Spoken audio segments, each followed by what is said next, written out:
son livre Souvenirs, Catherine Ney se souvient de l'une de ses entrevues avec Bernadette Chirac.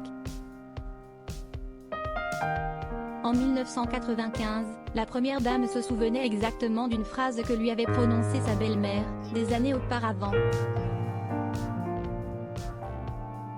Il y a des paroles qui n'ont jamais quitté l'esprit de Bernadette Chirac. Longtemps meurtrie par les infidélités assumées de Jacques Chirac, mise de côté par son époux et blessée dans son amour-propre, l'ancienne première dame a appris à vivre avec. Avec sa force de caractère et son humour noir, elle a résisté à la tempête et n'a jamais quitté son mari.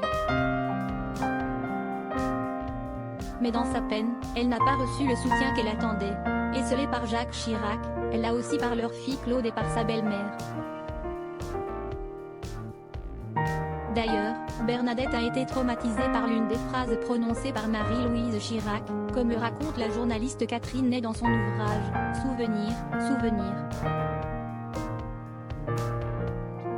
Dans ce livre, elle raconte une rencontre avec Bernadette Chirac, en 1995. À l'époque nouvellement entrée au palais de l'Élysée, elle n'avait pas aimé que la journaliste compare son mari à l'acteur Cary Grant. « Ah, vous parlez comme ma belle-mère », lui répondait-elle alors. Elle me disait, avec le physique qu'il a, Jacques pouvait avoir toutes les femmes qu'il voulait. Une phrase dure à accepter pour Bernadette Chirac, qui savait pourtant pertinemment que la mère de Jacques n'avait pas vraiment tort. Séducteur invétéré, coureur de jupons et infidèle revendiqué, l'ancien président de la République a en effet multiplié les conquêtes toute sa vie. Minée par le tempérament batifoleur de son mari, Bernadette Chirac n'a pas eu d'autre choix que d'encaisser le coup. Et même si elle a tenté à plusieurs reprises de l'éloigner de ses maîtresses, c'est résignée qu'elle assistait aux tromperies de son mari.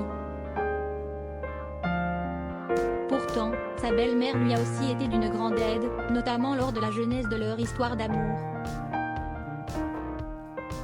C'est effectivement elle que Bernadette, alors encore jeune fille, va trouver parce que l'étudiant de Sciences Po dont elle est tombée amoureuse, est parti pour les États-Unis et veut se fiancer avec une jeune américaine. Expliquait Erwan Ledewey, l'auteur de Bernadette Chirac, Les secrets d'une conquête, au Figaro. À l'époque, les deux femmes se sont même liguées et ont fait front pour faire revenir Jacques Chirac en France. Des années plus tard, c'est encore une fois la mère de Jacques qui vole au secours de sa belle-fille. C'est encore Marie-Louise Chirac qui, face aux entorses conjugales de son fils, conseille à Bernadette de serrer les dents. Elle lui rappelle, si besoin, on ne divorce pas chez les Chirac, rapportait l'auteur.